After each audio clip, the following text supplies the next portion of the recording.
Apply చేసాము, long term తీసాము. Last అవి ఇప్పుడు వచ్చిన నీట్లో 548 వచ్చినాయి.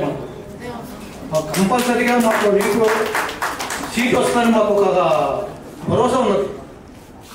అలాంటిది ఏమైందంటే లాస్ట్లో రాలేకపోతే అక్కడ మా అబ్బాయితో పాటు ఆల్రెడీ థర్డ్ ఇయర్లో వాళ్ళ స్టూడెంట్ ఒక ఇద్దరు ఉండరు. ఆ టైంలో 2 years బ్యాక్ ముందు పోవాలని చాలా ట్రై చేశాడు అబ్బాయి.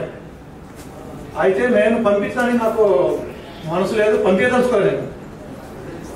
ఎట్లాగైనా ఇక్కడ మన ఇండియాలో ఇక్కడ ఎంబీబీఎస్ చేయాలి, ఇక్కడే చేయించాలని చెప్పేసి చాలా ట్రై చేశాం.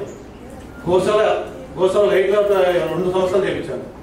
మేడం నేను ఖచ్చితంగా గట్టిగా పట్టాను, మేడం మాకు అబ్బాయితో పాటే ఫస్ట్ సార్ పంపించాలి, వాళ్ళతో పాటు పోవాలి, ఇద్దరు కలిసి ఉండాలి అని చెప్పేసి అలాగా ప్రాబ్లం అయింది. మంచిగా లేదు సార్ కానీ మేడం కానీ రెస్పాన్సిబుల్ ఇస్తారు. మా అబ్బాయి ఇప్పుడు అక్కడ వెంకట సాయి శైలజన్ అబ్బాయి థర్డ్ ఇయర్ చదువుకున్నాం. డైలీ 1 time నైట్ టైంలో వీడియో కాల్ చేస్తారు అబ్బాయి.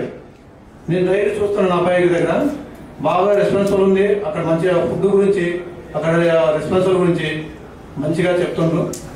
అలాగే మనం కానీ సార్ 2-3 సార్లు మెసేజ్ పెట్టాడు, వాట్సాప్లో పెడుతుంటాడు సార్. కానీ ఫైనాన్స్ లో మొత్తం మనము కరెక్ట్ టైంకి మన అబ్బాయికి మన పైసలు, ఈ హాస్టల్ ఫీజు మనం కట్టాల్సిన ఫీజు మనం కడితే మనం ఒక అబ్బాయి కట్టుకుంటాం, మనకి చాలా ఈజీగా వస్తుంది.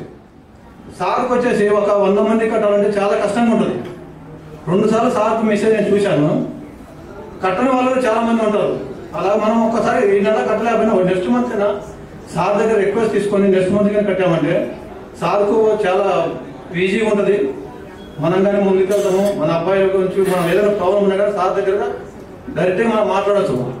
మనం కొద్దిగా లూజ్ పైసలు కట్టకుండా కొద్దిగా ఇదే ఏమంటే మనం ఇప్పుడు హాల్ టికెట్ తీసుకోవాలన్నా కానీ మనం నెక్స్ట్ ఎగ్జామ్ పోవాలి, ఫీజు కట్టకపోతే హాల్ టికెట్ కానీ ఇవ్వరు.